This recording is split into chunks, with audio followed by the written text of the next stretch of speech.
afternoon. I said good afternoon. You are in historical places at a historical time. You should be extremely excited. Let's give another round of applause for today.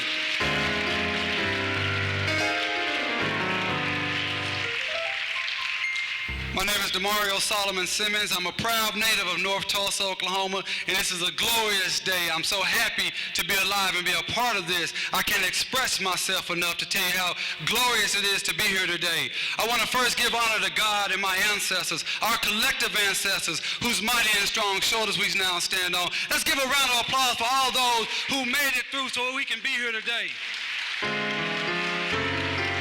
There's a song that says, "Stony the road we trod, bitter the chastening rod." It tells a story. It said, "We have come over a way where tears have been watered, treading our path through the blood of the slaughter." And that is true today as we stand here in Tulsa, Oklahoma, talking about 1921. But we're not just going to talk about what happened bad. We also want to talk about the glorious of Greenwood, Black Wall Street. You should give it up on Black Wall Street being right here in your community. I want to thank everyone for coming out and sacrificing a Sunday afternoon. I know many coming from church, and it's time to go eat and go to sleep. So we're glad that you sacrificed that and will be with us today. I want to ask all elected officials, any elected official in the House, there's too many to count them, if you could stand and be recognized, if we can just give you a loud round of applause.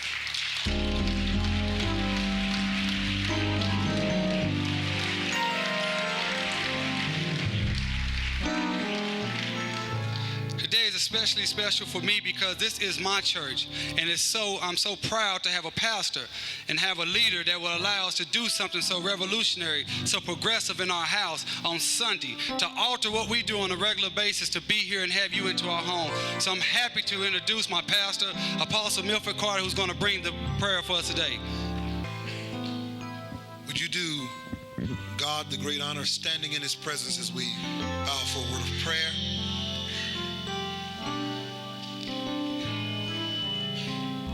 Let us pray. Father, in the name of Jesus, we come before you this morning. We give you all the glory, all the honor. You alone are worthy. Father, we are so thankful that you have endowed us with your spirit. You have created us in your image. And as such, we are all possessors of great value. We thank you that you have convened this moment in time, allowed us to join together. Father, we bow and say thank you for making us a part of history. Now, God, we ask that you would bless this meeting, this assembly with your presence. Your presence sanctifies everything else. Thank you, God, for convening those who have traveled great miles to be here. Thank you, Father, for those who have lived through great storms to be here for this moment. Now, God, we're careful to bow ourselves before you and say, have your way in today's proceedings. We'll give you all the glory and all the honor in the matchless name of your Son, Jesus. Amen. We are preparing to proceed in our program, but before we go further, we would be remiss if we did not take time and ask you to join us in recognizing and honoring those who are the survivors of the Greenwood riot in our midst. Please, at this time, please turn your attention to the riot, to the survivors and those who are supporting them. Would you please stand at this time? Honor them.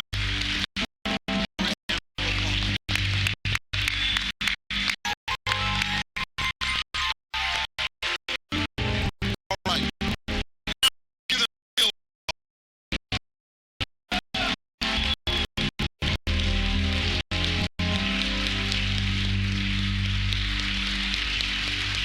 Thank you, and thank you again for your work and your tireless efforts.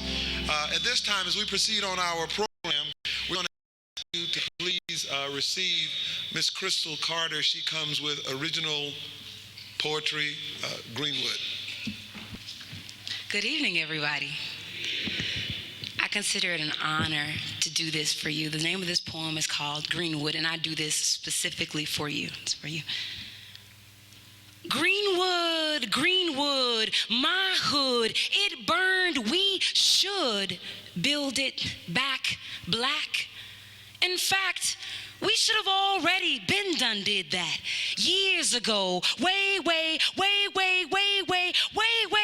before we were broke, but we didn't know the gold wouldn't grow back until we unified us blacks. But it's the 21st century and we still ain't done that.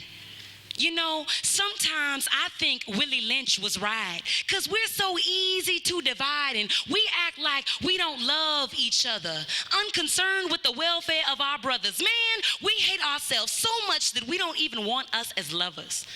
And the whole world watches while we kill ourselves on the down low undercover. We've got married men with other men as uncontraceptive lovers. But despite this fact and much more than that, I still yet believe in black and the genetic encryption encoded and downloaded inside our DNA that allows us to bounce back. So in fact, Greenwood, my hood, it burned, but we should build it back black.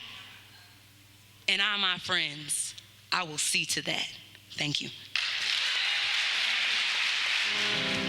All right, setting the stage just right. At this time, I have the great honor to introduce someone who sits into our midst and flies all around this world working on the behalf of downtrodden people.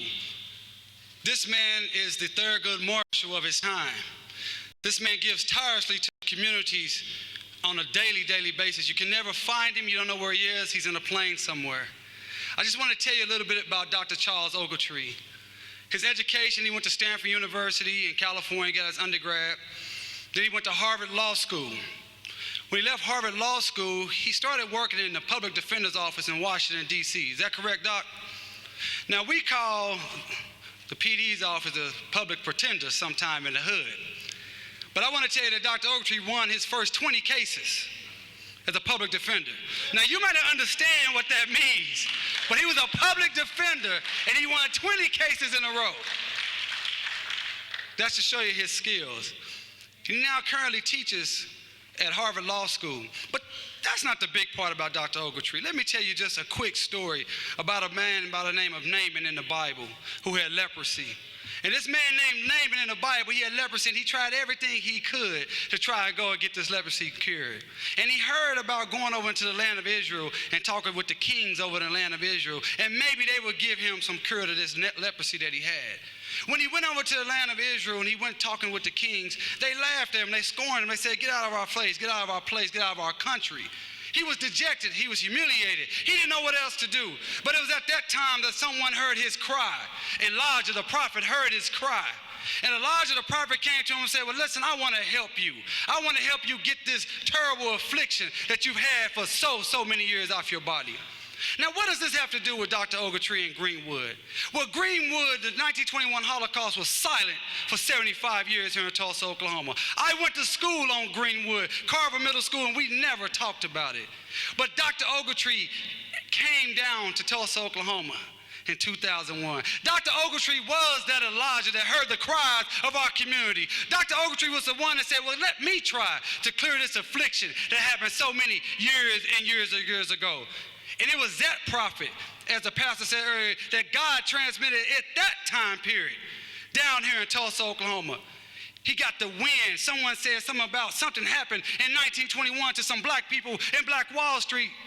And our prophet, Dr. Charles Ogletree, said, "Let me look into this." And it's from that work that we're here today. So on that accord, we should be standing to our feet, giving this man the utmost praise for taking on this charge and bringing in his friends. Give us a round of applause to Dr. Charles Ogletree.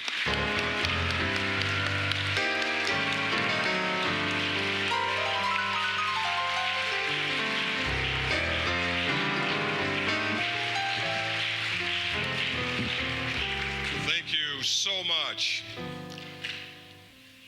It's Greenwood time. Yeah. It's Tulsa time. It's Greenwood time. It's Tulsa time. It's time to be paid today for the suffering of these survivors of the 1921 Tulsa race riot. It's Greenwood time. It's time to bring Greenwood back. It's time to move to the future. And we are here to make sure that happens. I couldn't be more pleased than to be here in this august sanctuary, in this august city, in this august state, in this nation. And I come here to set the occasion, and before I do that, I wanted to let you know that this was a team of volunteers who have used their time and money and resources to make this possible. And several of them are here today. One is a professor, a former student of mine, who is now a professor at St. Louis University Law School and has been with me from day one on this great case. Please welcome Professor Eric Miller. Eric, please stand and be acknowledged. He's in the back. Eric actually, with his fiance Armani, they drove here from St. Louis yesterday to be here with you today. But it started right here. That first meeting, you had to have some local folk. And so when we talked about bringing a lawsuit, the University of Tulsa Law School paused a moment, but one amazing young professor stood right up and said, "Let me be a part of it." And she brought a cadre of students who worked through the night. And she's been working from day one to this day. We're so pleased to have a critical part of our team here from Tulsa, Professor Leslie Mansfield.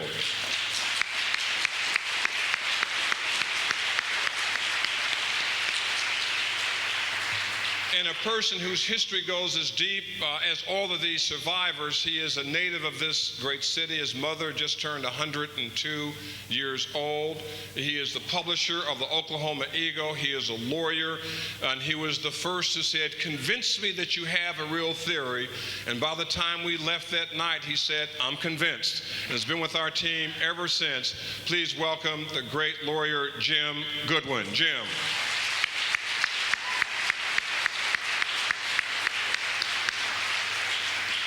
There are two people who have been quite instrumental in the political arena, who've been helpful to us from the beginning, and they are people who've been fighting for you for a very, very, very, very long time. And not only have they fought successfully, but they have laid the seeds, as the pastor talked about early in the sermon, for the next generation. And you should be very pleased that people who have kept the flame burning here in Tulsa, who have made sure that it's in the national agenda, made sure that this state of Oklahoma is aware of it. I couldn't be more pleased to welcome and have joined us the deans of the political establishment here, both Maxine Horner and the great Don Ross. If they will stand and be acknowledged.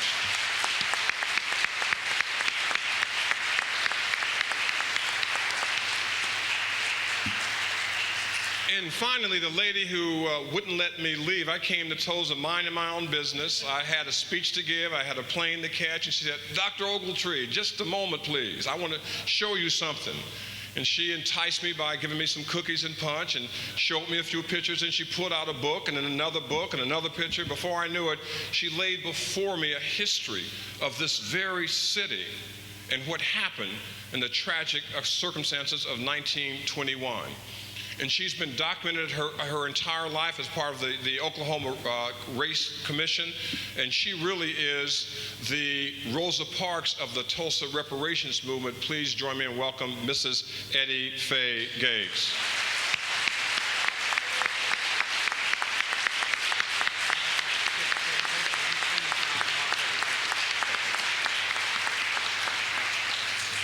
We will be hearing from many of the people. Let me tell you what we're going to do today.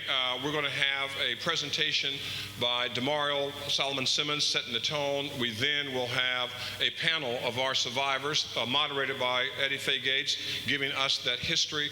And then we'll have a panel of clergy and other elected officials to talk about some of the current manifestations of what we've gone through in this amazing effort. And we have to thank the people who are always in the back of the room, who are unnoticed, who are usually invisible, who are quiet, and incredible workers to make these things happen.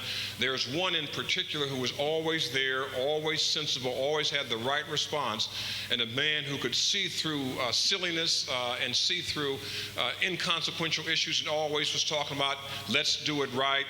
this brother, my brother, who's been working with us from the beginning and making sure the community's out here today, bringing the survivors here.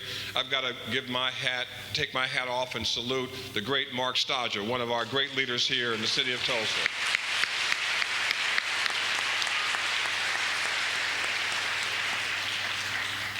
Let me say this finally. You will hear in about 20 minutes from this particular sister.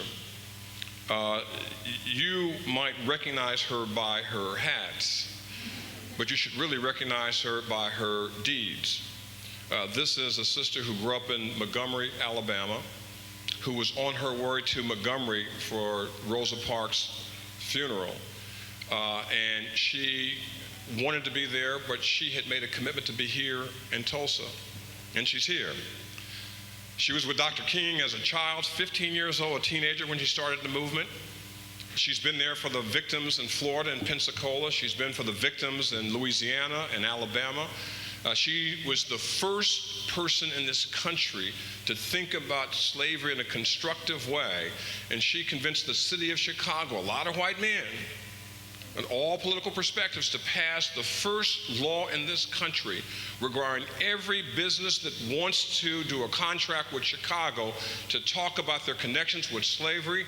As a result of that, they said they had no connections, but Alderman Tillman has found that they did with the great work of her daughter, Ebony Tillman, and she has been able to raise already, just out of their fear, she hasn't even asking for a nickel yet, millions of dollars for slavery for African American descendants. We couldn't be more pleased to have here the great Alderman Dorothy Tillman, the Rosa Parks of the reparations movement.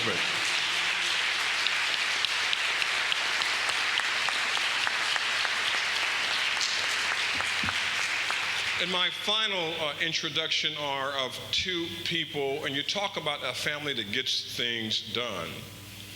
It's really remarkable when you think of Ambassador Williams and Congresswoman Maxine Waters. They live in Los Angeles, but their home is universal. Whether it's South Central, where she represents the people, or whether it is South Africa, where she's been fighting for justice, or whether it's South America, where she's been trying to make sure we can oil for our people, whether it's Southeast Asia, she has no bounds in what she will do or where she will go.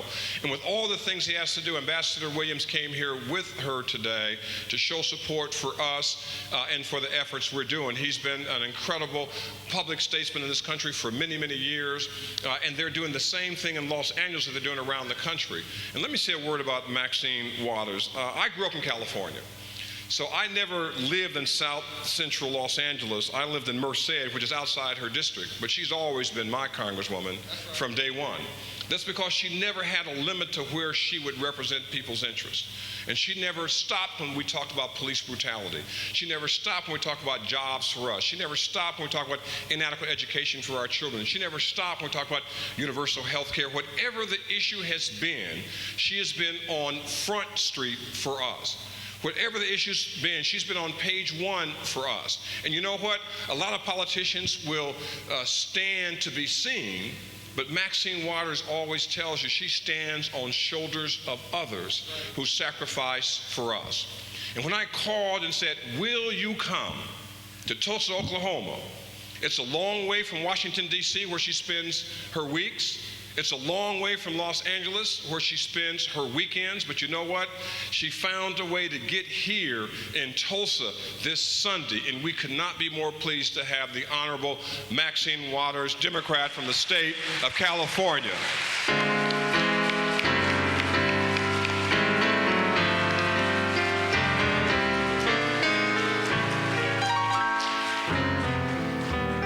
So the occasion.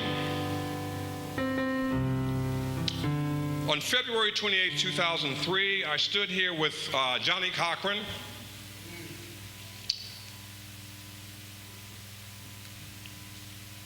and Randall Robinson, Ijah Ayaturo and Michelle Roberts, Dennis Sweet and Suvette Malveaux, Eric Miller, Mike Housfield, Roll Sanders, Jim Goodwin, Leslie Mansfield, and so many other great lawyers.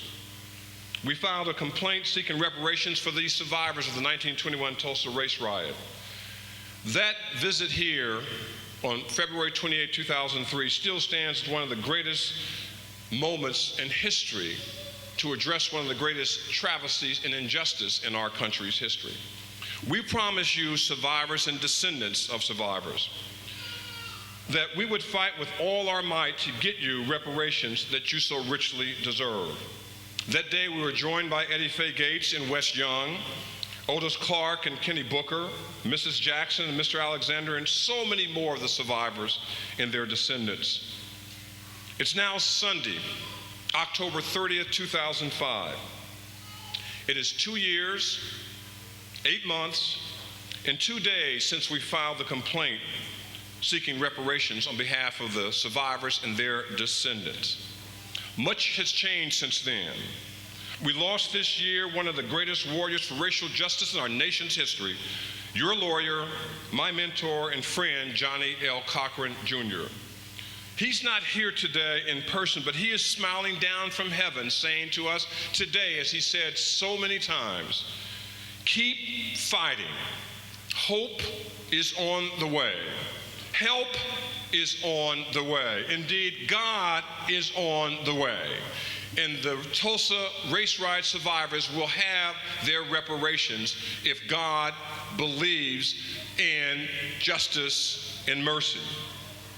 We started this complaint, which contained 150 names of survivors of the 1921 Tulsa race riot and over 200 names of descendants of those who have passed away since the horrific events of May 31st and June 1st, 1921. Since this lawsuit was filed on May 28, 2003, we've lost far too many of our clients and our friends. And today the bell tolls for those who joined us and are no longer here.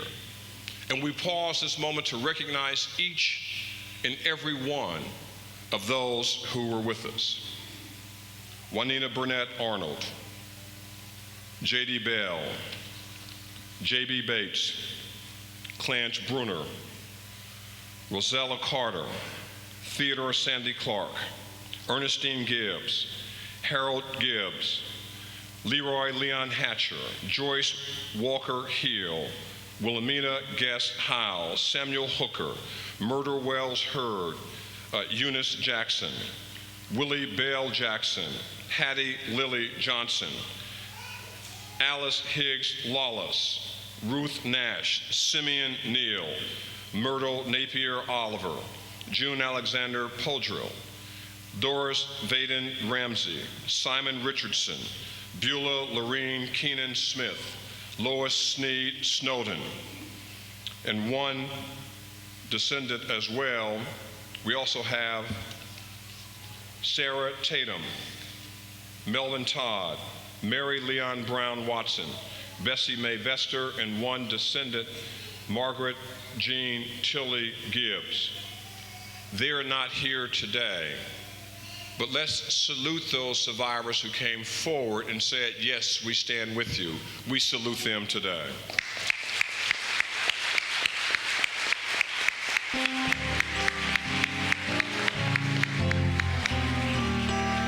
As these names tell us, we have lost much over the past 2 years, 8 months, and 2 days. Having lost so much in the lives of so many in such a short period of time, it would be easy for us to give up and move on. But we can't give up, and I promise you we won't give up. Jesus told us that I shall not forsake you, and we, the lawyers and community leaders today, tell the survivors and descendants, we will not forsake you. We are on the side of right, and the righteous shall prevail. 2 years ago, when we were in the federal court here in Oklahoma, even the judge made clear the merits of your case, even though he denied it on the basis of statute of limitations. Here's what the judge said when he denied it. Listen to these words, because it tells you the righteousness of your cause. He said, plaintiffs assert extraordinary circumstances in a legal system that was openly hostile to them. Courts that were practically closed to their claims, a city that blamed them for the riot and actively suppressed the facts, an era of Klan domination of the courts and police force, and the era of Jim Crow. There is no question that there are exceptional circumstances here. Both the commission report and the legislative findings and intent resulting from that report catalog the horror and devastation of the riot, as well as the intimidation, misrepresentation, and denial that took place afterward. The political and social climate after the riot simply was not one wherein the plaintiffs had a true opportunity to pursue their legal rights. The question is not a factual question of whether exceptional circumstances existed. They did. And that's what this judge found more than a year ago.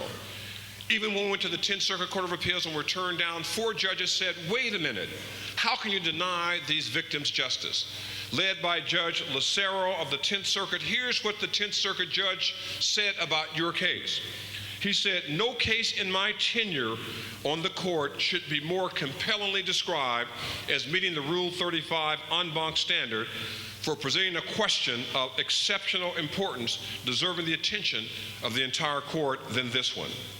No case in my tenure meets that standard.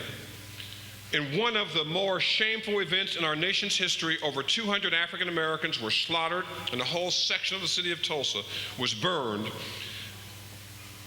Americans in an uncontrolled riot in 1921.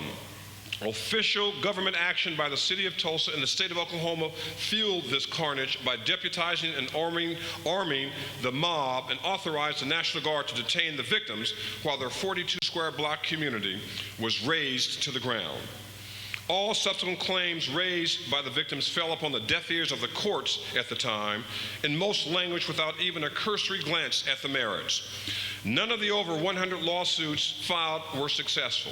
In a perversion of justice, a grand jury commissioned by the state exonerated the city and state and all white rioters and blamed the victims for the atrocity.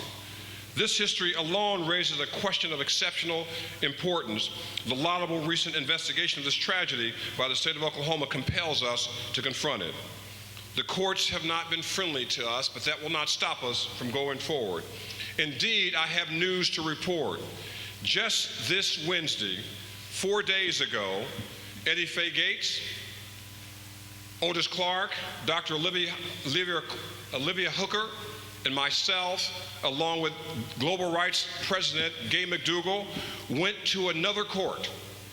We were in Washington, D.C., and Mr. Clark, Ms. Gates, and Dr. Hooker came, and we filed the first ever petition in the Organization of American Courts, the Inter-American Commission on Human Rights, on behalf of the survivors of the 1921 Tulsa race riot. This case is now finally in the international courts, and on behalf of these survivors, we are still moving forward.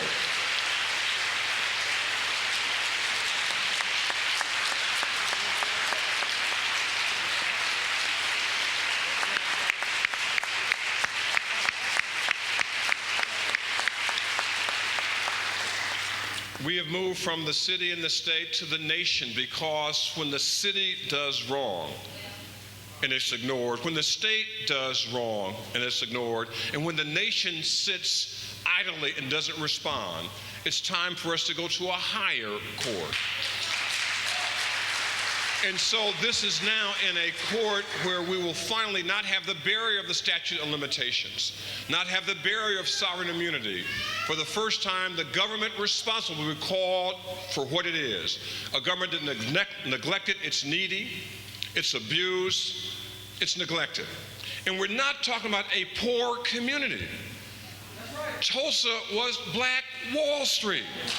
Hotels, theaters, barbershops, churches, newspapers. We're not asking us to give us something. Give us back what we had. We had a flourishing community. Finally, let me say this. We stand here today, we're looking forward and we're looking back. We have lost much in this struggle.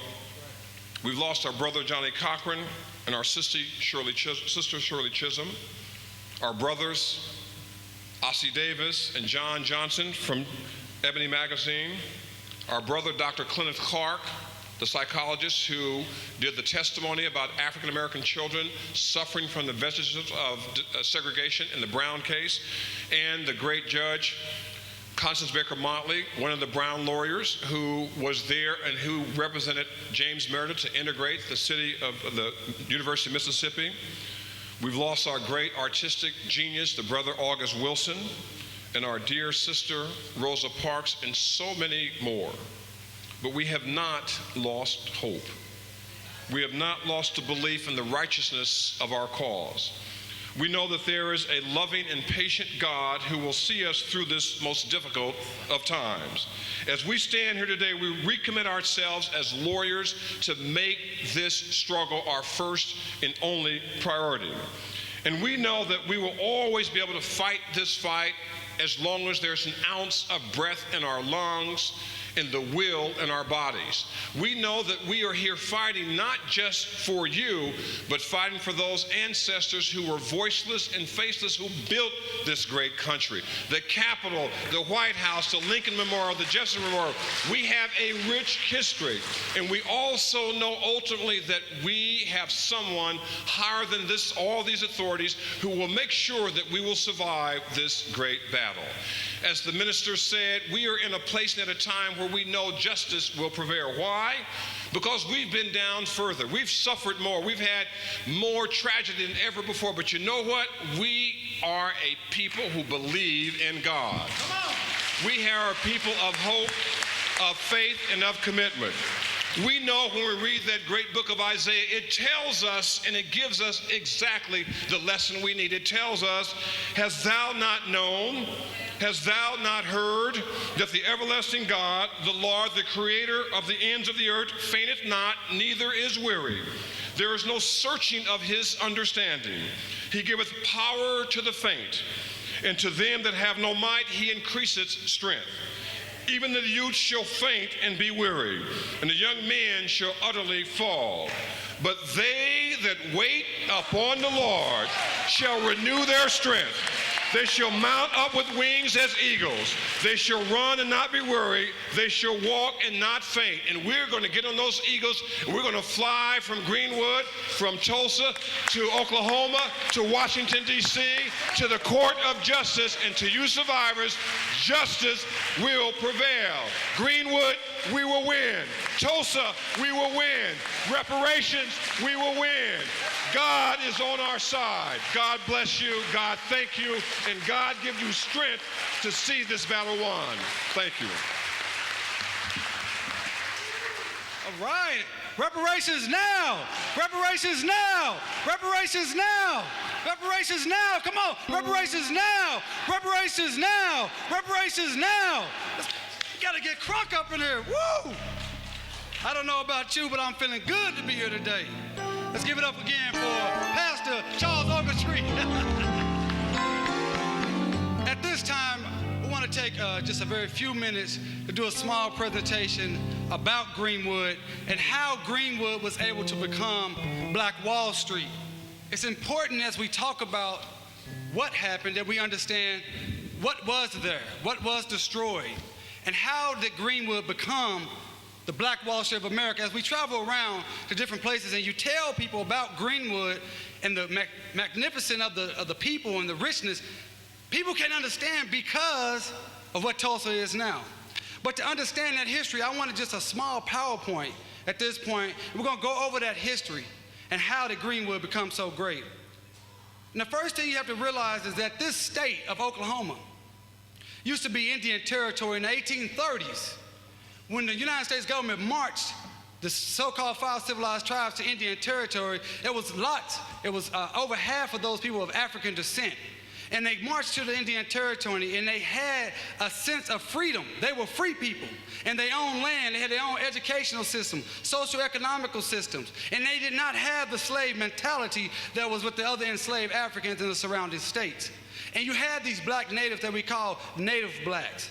And so they created a place, a haven of such, for blacks in this nation, because it was a nation to their own.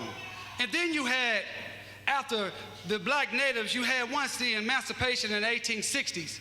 You had people, black natives like the Muskogee Creek Silas Jefferson. But after the emancipation of slavery in the 1860s, you had the Black Town movement coming to Oklahoma.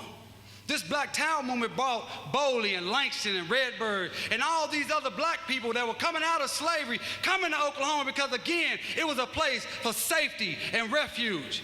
And they created this Black Town movement and even Black City or Black State aspirations. You had the great Edward P. McCabe, who's considered the father of the Black Town movement, who even traveled to Washington, D.C. in the 1890s to sit with President William Harrison and lobby on behalf of a black state. Now, we understand that the black state did not happen, but the formula for black empowerment was here because the people had a pioneering spirit, and they came here to Oklahoma for a reason. And with that pioneering spirit, I just want to read real quickly a quote that I found so powerful that's said by the man that's sitting in the chair, if it'll come up on your William Twine. It says, if you look at the screen, this was written in 1903, and this is profound when you understand the mentality of the people here in Greenwood. Some of us has made our last move, and we propose to stand our ground where we have our homes and our investments until hell freezes over, and then we fight the devils on ice. Let me say that again. Until hell freezes over, and then we fight the devils on ice. The Indian Territory is the last stand for the Negro of America can make as a pioneer. And we propose to let it go down in history that the stand was made here. This is the mentality of the people. This is the reason why when they tried to lynch, yeah, give it up for that. This is the reason when they tried to lynch Brother Dick Rowland, that the black men in Greenwood would not let it go down like that. This is the reason that they wanted to destroy Greenwood, because they did not have a slave mentality. They did not have a subservient mentality. They were not stepping fetching. They were doing what they needed to be doing as free, productive citizens, and they valued that, and they knew who they were. So this created a Greenwood. If we look and feel, what was it like to live in Greenwood? What was the demographics of Greenwood? The great historian Scott Ellsworth tells us that it was a population of over 10,000. There was over 40 square blocks of bustling homes and businesses, churches, hospitals, banks, a bus line. People owned airplanes, black people. How many black people you know with airplanes besides Willie Gary? It was black people owning planes.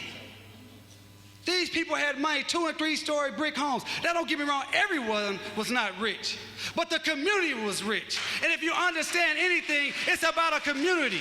I am because we are because I am. And because the community was rich, the individuals was rich. Let's talk about Booker T. Washington High School, for example. In 1921, my alma mater, it had a curriculum that could stand the test of time to today. In 1921, they were learning geometry, trigonometry, geography, political science, history, calculus. This is in 1921. Greek, Spanish. This was a requirement. These were not electives. This is what you had to take to graduate. That's how they were creating these leaders, these people to build Greenwood. The great W.B. Du Bois says that Greenwood was the most organized black community that he ever saw. Now that's a lot coming from Dr. W.E.B. Du Bois, the most organized community of blacks that he ever saw. And you have great places like the Williams Dreamland Theater, that you were nothing if you didn't play in the Williams Dreamland Theater. See, this was the Apollo.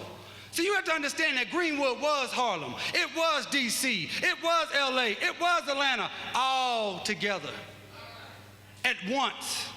You have to understand the power of Greenwood and understand what happened that infamous day, 1921, loot, arson, murder. Now I want you, if you can see on the screen, this is from the great Black Dispatch, Roscoe Dungy's paper. It says not Belgium, but Greenwood Street, Tulsa, Oklahoma. You have to understand why they say not Belgium, because Belgium was World War I, and they had never seen destruction and devastation outside of World War I. So it was unfathomable that that could happen, not in Belgium, but Greenwood Street, Tulsa, Oklahoma. Over $4 million property damage in 1921. Now I'm gonna say it again, 1921, $4 million. That's over $38 million today. that the blacks owned that was destroyed, and they were never compensated. And that gets us to this word. If we go to the next slide, I'm kind of moving fast because of our time. This thing, riot. They call this a Tulsa riot. That's no riot. That gives you the wrong connotation. This was a Holocaust. This was warfare. It was a planned invasion to destroy the blacks who had the audacity to be successful, to have the audacity to do what they needed to do, to be free, productive citizens. And we have to understand, we have to even stop using that terminology of riot and understand what it was. It was an Holocaust. The definition of a Holocaust is total destruction by fire.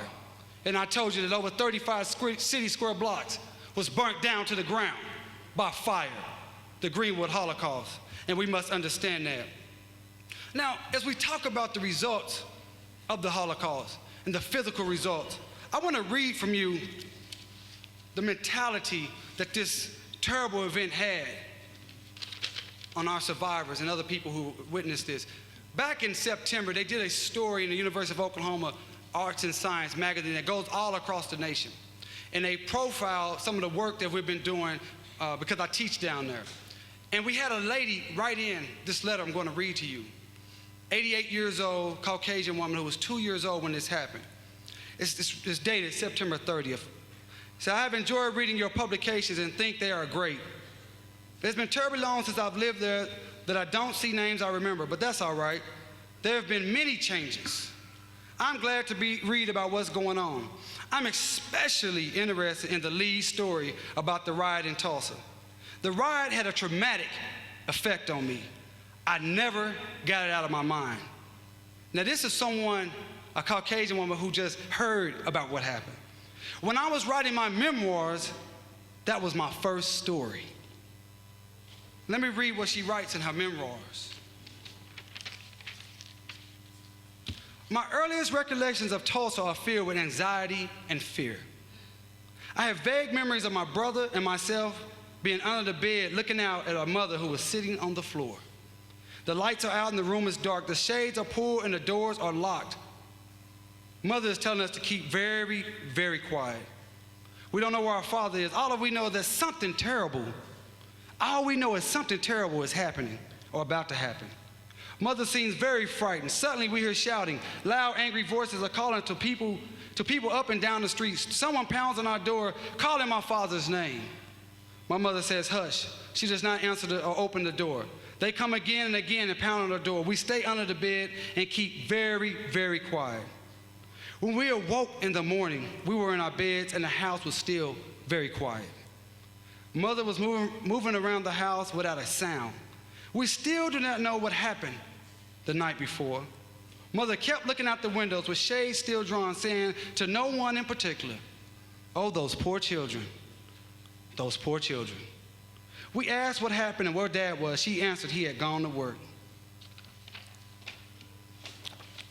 One night, on the night of question, Dad came home from work anxious and fearful. He had heard the men talking and knew that what was going to be trouble. He told Mother about the accusations of rape and that he was afraid that the men were going to do something terrible. He said there were thousands in the street. There were over 5,000 white men, 2,000 white men who were deputized. He said he felt that the man was innocent and he did not want to be a part of what he was afraid would happen. But he also knew he couldn't stop it. So he hid in a closet so they would not make him participate in the destruction. She says many of the Negroes got guns and tried to protect themselves, but this just enraged the crowd. Remember I told you the men had a mentality of standing up for themselves. The angry whites rushed down to the beautiful little town of Greenwood and smashed all the store windows, set fire to all the buildings, homes, and churches. They bragged about shooting, quote, nigger mammies in the bellies. They described unspeakable atrocities. They did as much damage as they could until they spelled out their anger. Greenwood was totally destroyed. But the most powerful thing that she writes is at the end. She said, of course, Greenwood did rebuild, but it never reached the glory it once had.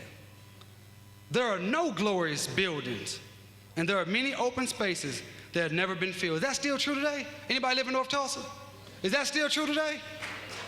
I mean, tell me, that's what. She said, something seemed to have gone out of the people. Does that sound true? Yes. Most of its greatest leaders have been killed or slipped away. The spirit and soul seem to have died. The spirit and soul seem to have died. But I'm here to tell you it's a new day, right? That spirit is back, right? We're going to bring it back to life, right? That spirit is back. But this is the impact that we have lived with in this community for over 80 years. This is the impact that we live with. But that is why we're here today. And it's important that we understand. If I want to just put a few of the pictures so you can see visually some of the damage that was left in Greenwood. And we can see Brother A.J. Smitherman, who was a very prominent man who got ran all the way from Tulsa to where Dr. Ogletree lives in Boston, Massachusetts. But if we could go forward just a few slides, we could just look at, keep going, please, keep going, keep going. Right here. Now, this was the Williams Dreamland Hotel before the Holocaust. Let's look at it once they got finished doing the destruction. Now,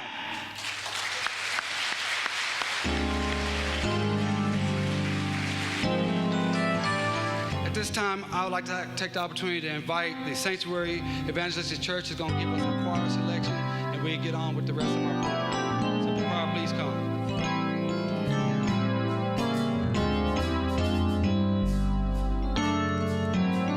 Amen.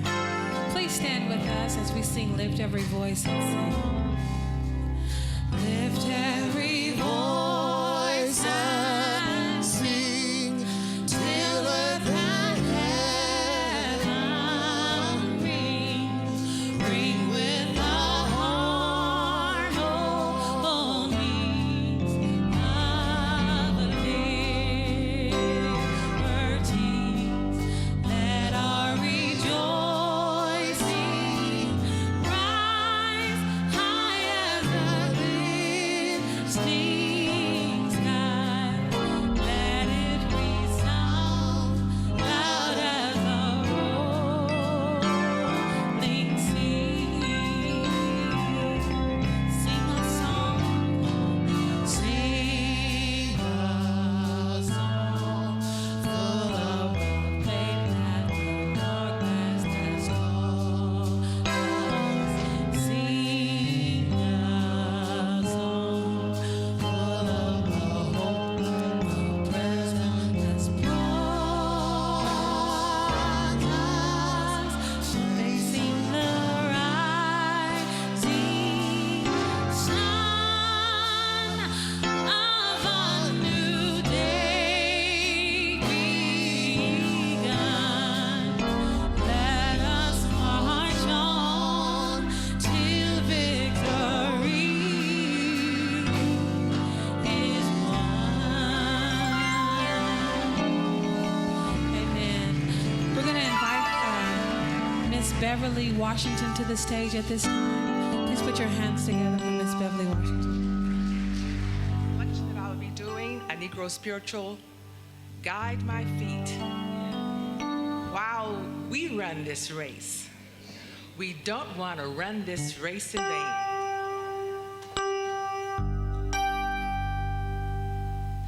Guide my feet while I run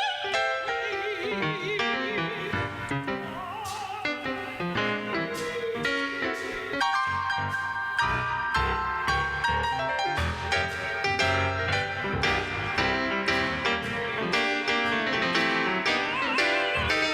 race.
So at this time, we'll have the video presentation by Brother Reggie Turner. The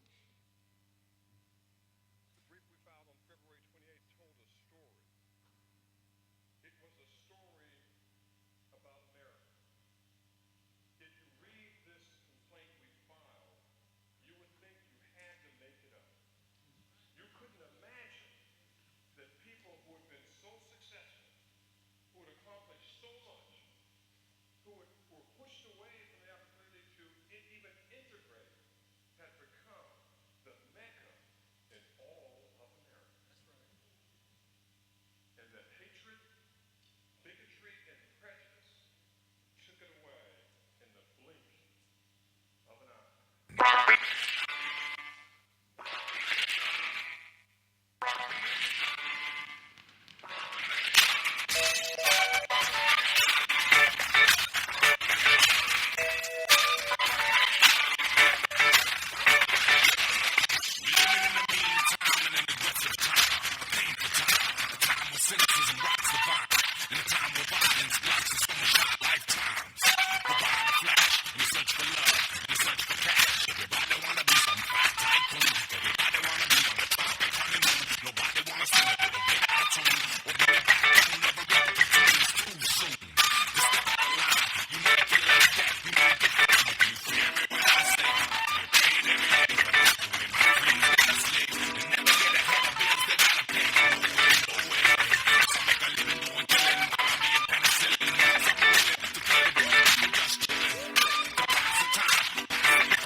Older folks that stayed there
invite Dorothy Tillman up here in just a moment. This is an extraordinary person with an extraordinary family. She has a group of children who are all in one way or the other contributing to the movement. What is remarkable is that she was a child when her parents allowed her to become part of Dr. King's movement. So she knows Montgomery. She knows the struggle. She knows Dr. King and what he went through. But it wasn't just there. She buried two of our legends. Dr. King in 1968, and then she went to Chicago, became very active as a political force, helped to elect the first African-American mayor ever in Chicago, Harold Washington, and saw him perish too. So she's been among these giants, and she is a giant. When you think about one person going before a group of people from all over Chicago and getting them to agree that slavery is relevant in the 20th century and the 21st century, that's a remarkable feat. And she did that not because she got any press or she got an award, but she did it because it was the right thing to do. When we asked her to come to Tulsa when we filed this lawsuit, she was here. When we went to Washington, D.C. to file a petition for the Supreme Court and meet with members of Congress, she was there. And when I asked her a short while ago whether she should come, could she come to Tulsa, she said, I can't do that. I've got too many things to do. And I was just silent. She says, there you go again, Ogletree. And you know what? Because of the love of these survivors, each and every one of the descendants, she's here once again with a message for you. We couldn't be more pleased than to have from all the way from Montgomery to Pensacola to Chicago here in North Oklahoma in the city of Tulsa. Please welcome Alderman Dorothy Tillman.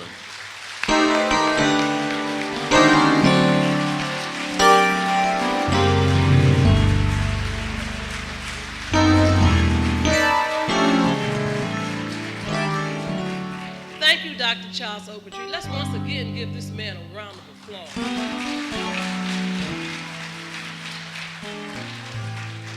I'm really happy to be here.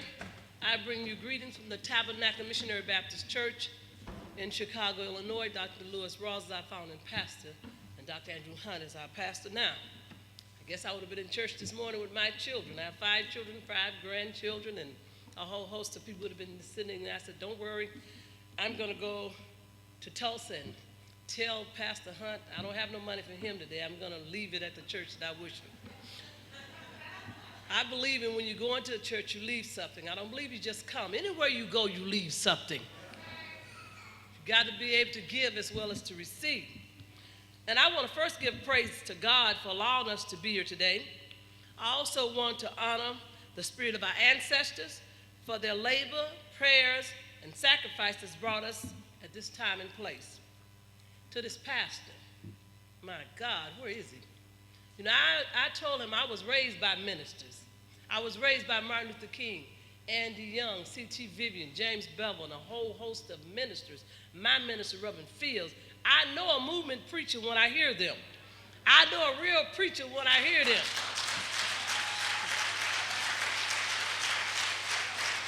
Can't just any preacher preach to me, but I tell you, you was teaching today, Apostle Carter. You were wonderful, and I heard everything that you said, and thank you for this moment in time, and thank you for hosting us in your wonderful church. To my sister, everybody got to have a hero or shero, and everybody got to have somebody they look up to, and everybody got to have something or someone they believe in when they work in a field and when they do something. And as elected officials, sometimes we run into people who's been elected and they love you when they're running, but they don't even touch you when they win.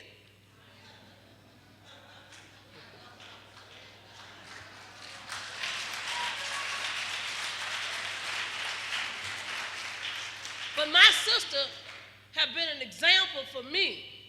I tell her she's my shero because she always fights for the health, interest, rights, and needs of black people and those who are really down and out, but not being afraid to be a black woman, a person whom I looked up to so much. I said, she's my shero, and I'm happy to be here with her today, the Congresswoman, Maxine Waters, all the way from California. I'm also happy to be in the house, in this church today, with other state elected and local elected officials. Because sometimes when you're fighting for the health, interest, rights, and needs of your people, you forget who put you there and you don't show up. I want to thank those who showed up today. And when I come back, I want to hear that you showed out. Thank you for being here today. And I'm happy to be here with you. I'm more than happy to be with the former State Representative Ross, whom we had our first reparation convention in Chicago. He came to Chicago to speak on behalf of Tulsa. Thank you, Representative Ross. Thank you so much. Where did he go? He's gone? Okay, and you know, and to our sister who carried the bill in the Senate, Senator Horner, you know, I say, black women, I tell you, black women, black women, black women. So glad God made me a black woman. And I'm also happy to be here with the Nkoba people. Thank you for coming. We're happy to be here to share this with you. But more than anything, I'm happy to be here with these survivors.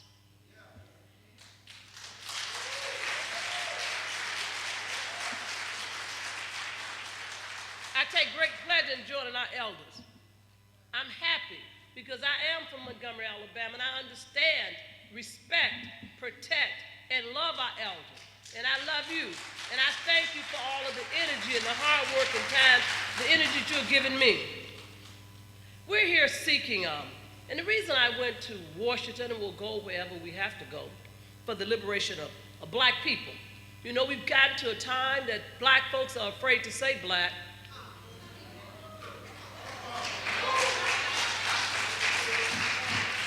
We're in a time that when black people fight on behalf of black people, they got to put somebody else before they say black folks. They'll say this and black, or this, that, and black, and they put us somewhere in there, and then guess what? When the goodies are given out, everybody get but black folks. So we cannot be afraid to be black. There's nothing wrong with loving your people and fighting for your people. There's something wrong if you don't do that. There's nothing good about you buying my child a pair of shoes if yours is not wearing one. Buy your own child a pair first.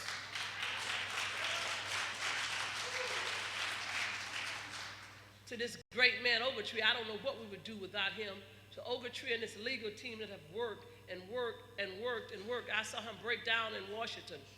Dr. Ogletree began to just cry when Congressman Waters, when they gave us a hearing and the survivors was there. He could not finish testimony. He broke down, and after he told me we was on our way to the airport, forgive me for crying. But I have to get justice. I have to get justice for these survivors, and we must get it before the rest of them. And the rest, we don't want to lose anymore. And he broke down. He loved you. I thank God for you, Professor Ogletree, and all of the attorneys. We're here seeking long overdue justice for the survivors and the descendants of a brutal tragedy that occurred in the Greenwood community of Tulsa, Oklahoma in 1921. Now, as you know, I'm not going to try to tell this story. I'm just going to talk about what I feel. Because you know, in the early 21st century, Greenwood was the most prominent African-American community. And somehow, you know, there's a Dr. Anderson talk about the difference between community and neighborhood. A neighborhood is where you sleep. A community is where you live and you work and you teach. And look like ever since the Greenwood community has been destroyed, they have never allowed black folks to ever receive or get another community. Some folks call it the Black Wall Street. Why do we call it the Black Wall Street? Because it was where black folks was, where black folks had money, where you had a community where folks lived, where they worked, where they raised families. Everybody loved everybody. The community was looked after. It was a complete community, built and supported by the residents who served, worked, and contributed to the growth and development of this great Tulsa community. There was professionals, doctors, lawyers, and teachers, and they were laborers, chauffeurs, maids, cooks, and bootblacks. The bootblacks, some folks forgot about what bootblacks did and all the different trades and stuff. Y'all didn't even hear. Y'all said, well, what the world is a bootblack? Their financial and economic accomplishment was the fruits of their hard work, their decision to invest in their own community. They made a decision to invest in their own community, not neighborhood, but community, not a neighborhood full of hairdo and hairdressing and all that other stuff, everything but business, Popeye chicken, all kind of chicken and nail hairdo, and this person and that person, not an international community, but a black community. They invested in their community where the dollars circulated. Segregation laws provided little no opportunity to engage in commerce or to shop in the white community. But as Brother Solomon said earlier, it didn't matter because they got together for a black town and they put that together. So you have yours, we'll get ours. But you know what the genius of their success is even more remarkable, but nobody really talks about, is that when you realize that the Tulsa community was less than 60 years removed from slavery. Have you thought about that? That community was less than 60 years removed from slavery. What happened on May 31st has been called the Tulsa Ride. As far as I'm concerned, to call it a race ride is not only misleading, but it distorts the facts of what happened. What happened to 11,000 residents of Greenwood? They only wanted to live, to work, and raise their children in a safe, secure community. I believe a better description would be the Tulsa Massacre of 1921. You know, I had to find out what is a destruction, or what is a massacre? What is a massacre? The act of an instant of killing a large number of humans indiscriminately and cruelly. That's what the dictionary says. Is that what happened to the residents in the community of Tulsa? The slaughter of a large number of animals? Were they thinking that we was just not human? That's what they did in Tulsa. So as far as I'm concerned, it was a massacre. As dawn rose the next day, the once thriving community of Greenwood lay in ruins, leaving hundreds murdered or homeless. Over 1,000 homes and businesses was turned to ashes. A community with over $5 million in damages and loss. And now we talk about, oh, what happened over here? We got Iraq. We have to rebuild Iraq. Billions, which my sister had enough nerve to stand on that floor and talk about and to fight. And they call her anti-America because she stood and told the truth. If we can rebuild Iraq and the rest of the world, we can rebuild Tulsa. The Tulsa community.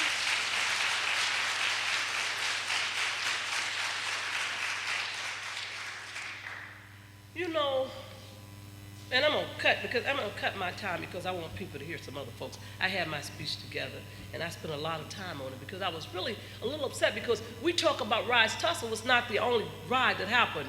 You know, you won't find in the history books that there are accounts of black towns and communities invaded and completely wiped out by angry white mobs. Often the only motivation was to steal and to gain control of their land and their property. But when people tell you that the statute of limitations ran out, there's no statute of limitation on murder, rape, and robbery.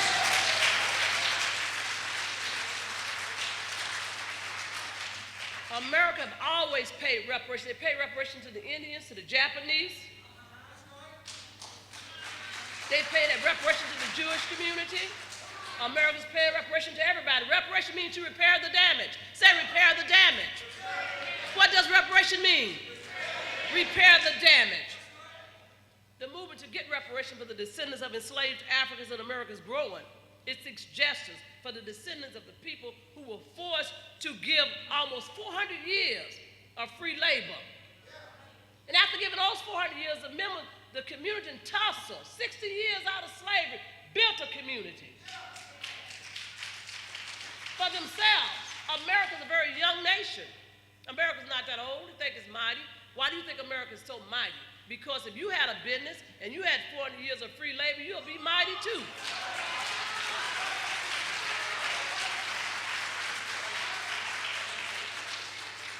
And not to mention that we're still trying to cast off the residue, the psychological effect of slavery, the post-traumatic slavery syndrome that happened to us in slavery. And look what's happening to the survivors. Even the survivors who sit here today, they're traumatized. Not to mention about the physical stuff, Dr. Ogletree. They got to pay for the mental pain.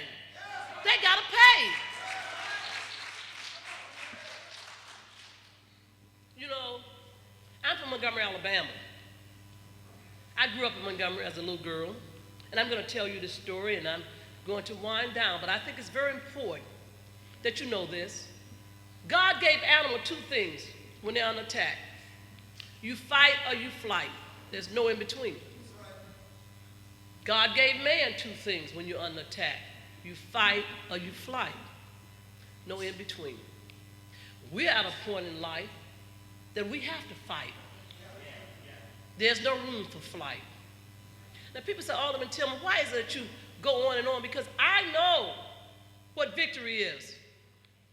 I know how you take something and take nothing and make something out of it. Being one of the first 10 people to go into Selma, I was signed by SCLC in 1964 when we went in there in the fall of 64. People said we were crazy. People said, why are you going into Selma? We went into Brown Chapel Church. There used to be 3 people sitting there. Then it grew to 4 people and 50 people. And Jimmy Lee Jackson got murdered. And we freed a lot of y'all. A lot of y'all got elected because somebody died.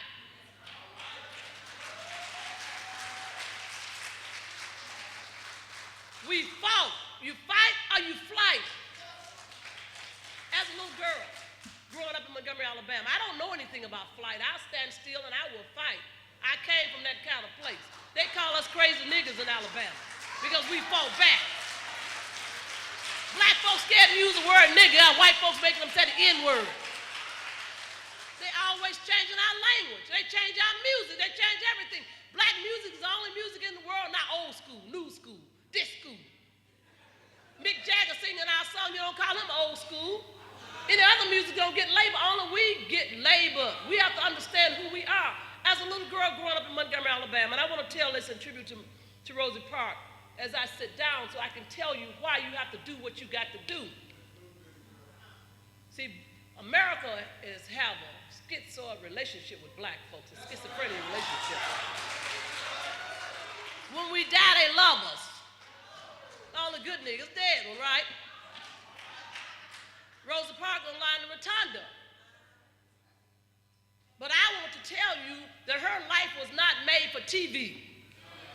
You know, I only did one interview when she passed because I've been knowing Ms. Park all my life. And I did it with Channel 9. I wouldn't talk to none of the other media other than the black media. And I said, I will talk to you if you tell the story. They promised to tell the story, but they didn't. I'm not through with them because they would have you to think that Rosa Parks was made for TV. And then it was not. It was the same as Tulsa. So let me tell you, as a little girl growing up in Montgomery, Alabama, I always wanted to sit in the front of the bus. Looked like little white kids sitting on that front seat. It seemed like it was so nice. They'd be sitting there waving. My grandmother curled my hair. She pressed my hair so long, I get in the sun, my scalp would burn. Y'all don't know about that. Who know about the scalp burn? I tell you. And she would make my clothes. She would put me on those little skirts she done made. And I would shine my patent leather shoes with the biscuit that had all the lard in it, wipe my face, shine my face. Y'all know what I'm talking about. And we would walk to the Day Street bus. And every time we get to the Day Street bus, we would put our money in the front and go around. Well, I've always been a child that wanted to be different. And she would snatch me back. And I couldn't understand why Mother always pulled me back. And I said, one day I'm going to do something about that. She said, I know you will. Well, I was 8 years old when but my family was part of the MIA, Montgomery Improvement Association. That was like being a member of the Panthers during that time. Folks were scared of us, you know. So, and I remember when Miss Rosie Park, I got to pay this tribute to her as I end and bring it to you about fight or flight. That's why you got to be careful with what you say around children. When Mrs. Park sat, she didn't sit on the front of the bus for the children who were listening. She refused to give her seat to a white man to get up. Now, for those who don't know, for the young people, what would happen is you had a colored section in a white section. I know that color red. I wouldn't wear it for nothing, like a dirty blood. Even if you couldn't read, you saw that color. Now, folks don't know why black folks keep their shoe boxes. Young folks might not know. We keep shoe boxes. That's how we kept our lunches as we traveled. Chicken and our cakes, traveling all up and down the highways and byways. Am I right, ladies? Gotta have them shoe boxes. So my grandmother would put my lunch in a little shoe box as we went downtown. But when you got on the bus, you dare not stand or sit while a white man or woman was standing. You just couldn't do that. That was not long ago, y'all. Don't act like it was 200 to 400 years ago.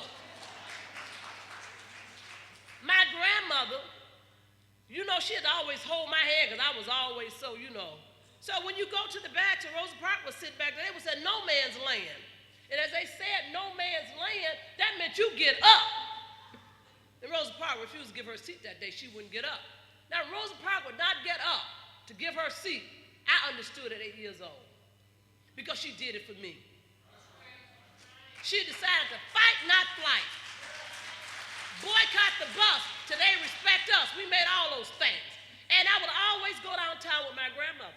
Now, when I was 9 years old, I met a man. My grandmother carried me to the Hope Street Baptist Church. That's why I know this, Pastor. I know spirit when I see it. And I walked into the Hope Street Baptist Church with my grandmother, and this man, my pastor was already militant, Reverend Fields from the Bell Street Baptist Church. They'd already bombed our church. This man came down the aisle, and this man spoke so tough that day.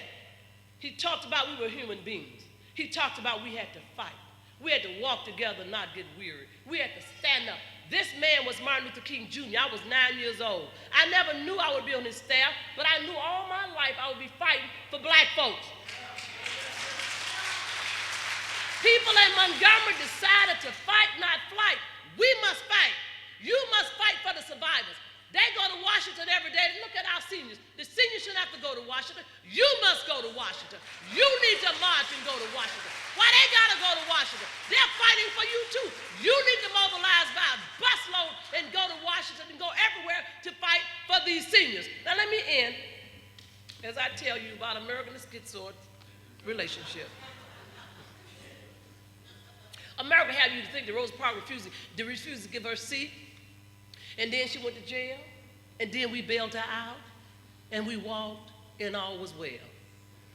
That's not true.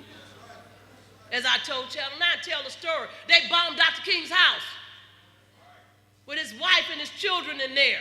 My father and those men went over there to tear the place up, and Dr. King sent them back. They bombed our church. The Ku Klux Klans walked through our community. They snatched men off the street. At night, our parents would bring us in the house worried about something happening. We saw Klans march down the street. We know about destruction. But they would write your story and tell a lie. They would tell you that Rosa Parks, our icon, the mother of civil rights, refused to give her a seat. No, she fought. She didn't flight. The Montgomery community fought back. They didn't flight. The Tulsa community must fight back. We must fight back. Now, let me tell you how I know we're going to get it. I know we're going to get it. Have no doubt about it. We're going to get it in your lifetime, in your lifetime, in your lifetime. We're not talking about when you're gone.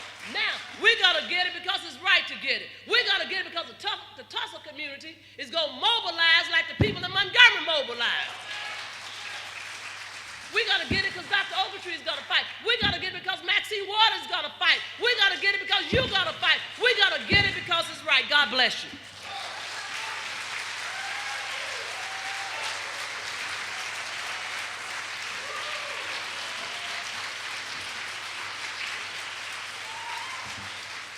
After today, Alderman Tim, I might have you down here to help me fight to get out of this. All right, let's give her another round of applause. All right. Fight or flight. At this time, we're going to have a musical selection by the Gospel Music Workshop. A mass choir is going to come in and give us a selection, and then we go right into our survivors panel so we can hear from their words themselves. So at this time, we have a Gospel Musical Workshop.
it's just a pleasure to have these survivors with us, and we can hear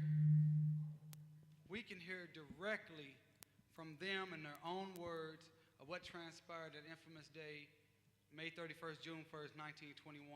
We want to take about 20 minutes just to hear their stories and let the Congresswoman and Alderman Tillman hear their stories and listen to what they have to say. So at this time we have and this is called Tulsa Then, Survivor's Story. What a wonderful day this has been. Just magnificent. So much has been said that it makes my task easy, but I do want to say a few opening remarks. We are here today trying to find out about this terrible event and how we can heal it once and for all. We're dealing with the 5 W's of history and the how. Who, what, when, where, why, and how do we solve it? We have heard so much today about how we can do that. So I'm going to go straight to introducing the survivors. And we also have a group of descendants. We don't want to forget them. Their relatives were survivors, but they are not here with us. They have passed on. We started by interviewing, we started our interview process in 1999, interviewed 200 known living black survivors. We're now down to 97. And so I'm going to introduce the survivors and have the descendants stand. I won't have time. We were supposed to have 30 minutes, we have 15. So we're going to really go through this. Our survivors are John Melvin Alexander. And if you would hold your applause for all, since we're so short of time. Otis Granville Clark, Lucille Vickers, Hazel Jones, Thelma Knight, Venice Dunn Sims. Mrs. Sims is out in the audience. She was not able to come up the steps. Mrs. Sims, raise your hand. Okay, Mrs. Sims, would you raise your hand? Okay, Mrs. Sims. Roanna McClure, Wes Young.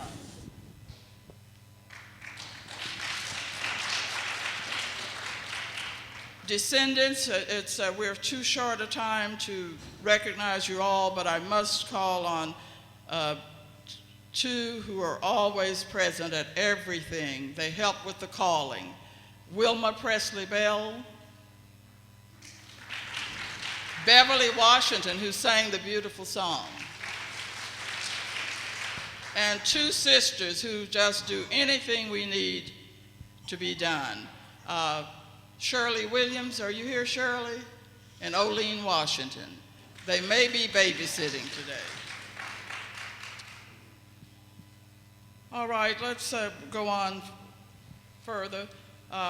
The survivors, we've introduced the descendants. Would any of the rest of the descendants please stand? Other descendants. Ralph Knight, I have to mention Ralph, he travels with his mother, Thelma, and he helps us in our travels. Well, there were so few of you, just tell me who you are. Stand again, descendants that I did not recognize. And just tell who you are, your name and your relative. Oh, thank you, thank you. Anyone else, any other descendants? Yeah. Okay, thank you. Oh, yes.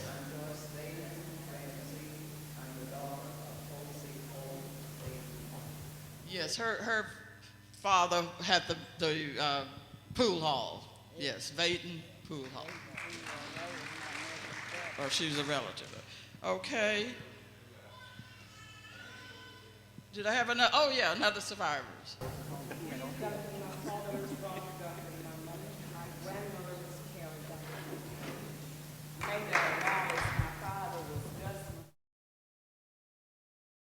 Thank you.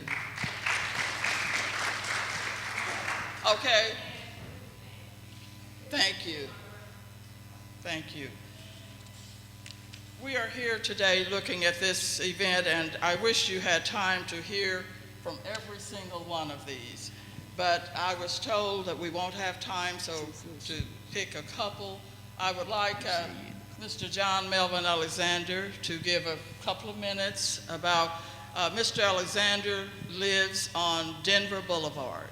He's a few doors down from one of the Ku Klux Klan person who owned the house and who did a lot of damage. His father worked as a chauffeur for some of the rich Tulsa oil people who lived on Denver Boulevard. Today, that's Mr.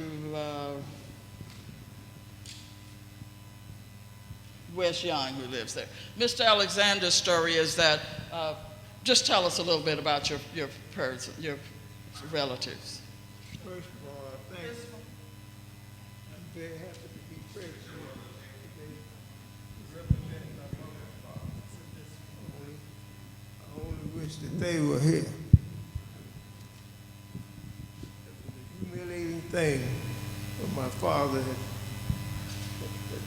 had created no crime, but he was taken to the ballpark he was taken to the ballpark as more or less as though that he was involved in the life.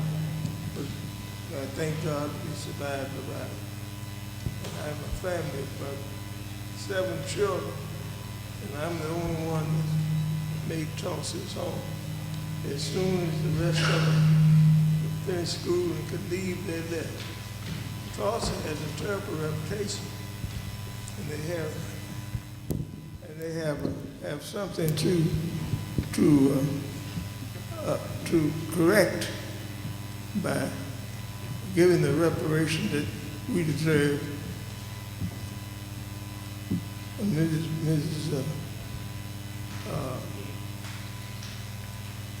Gates has been really a blessing to us because without her help, Thank you. we wouldn't be here. Didn't your father leave his house unlocked? Yeah, my father. Tell that a little bit. His father. We left home, but we left the doors open, and we left because they would kick your door in and go through and steal all the particulars. And so he decided he wouldn't lock the door and left the door open. And as a result, our house was the only one standing in the whole block. Thank you.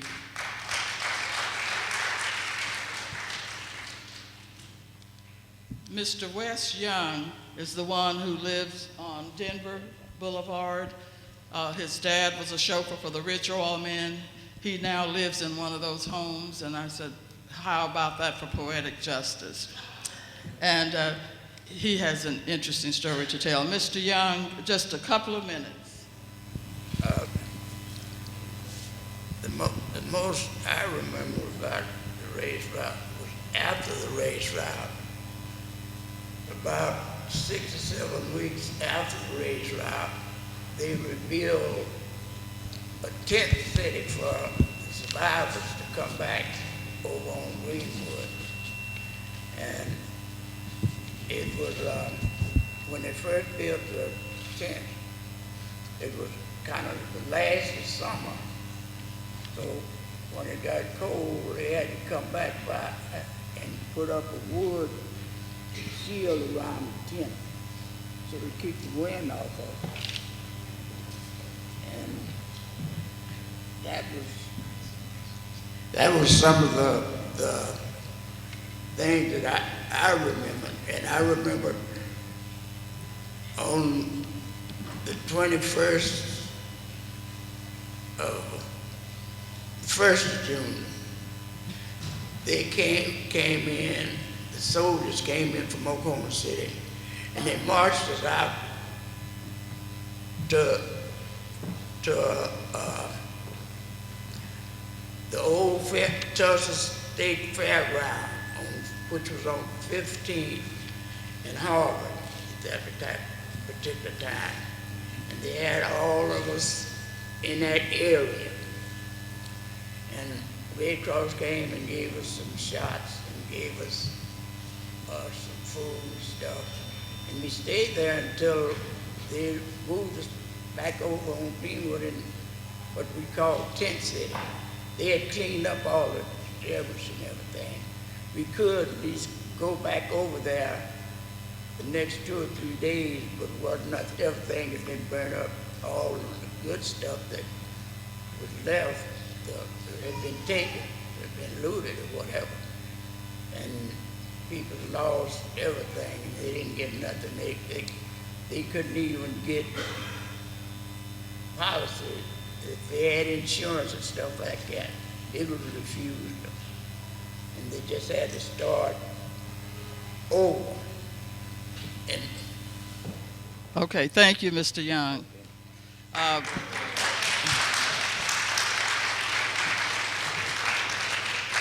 We will, oh, he can keep going?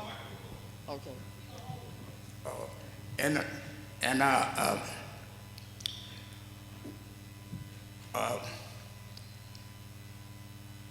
After they let us come back over and live in the tents, what you call Tent City. Now, Tent City was all of Greenwood, in between from Cincinnati and Archie over to, going down Archie Beach, over to Lansing, and out Greenwood to Pine. And that's where we lived until we could build back up. Well, a part of the city, they told us, you can't build those wooden houses in the business section. You have to build some fire retardant or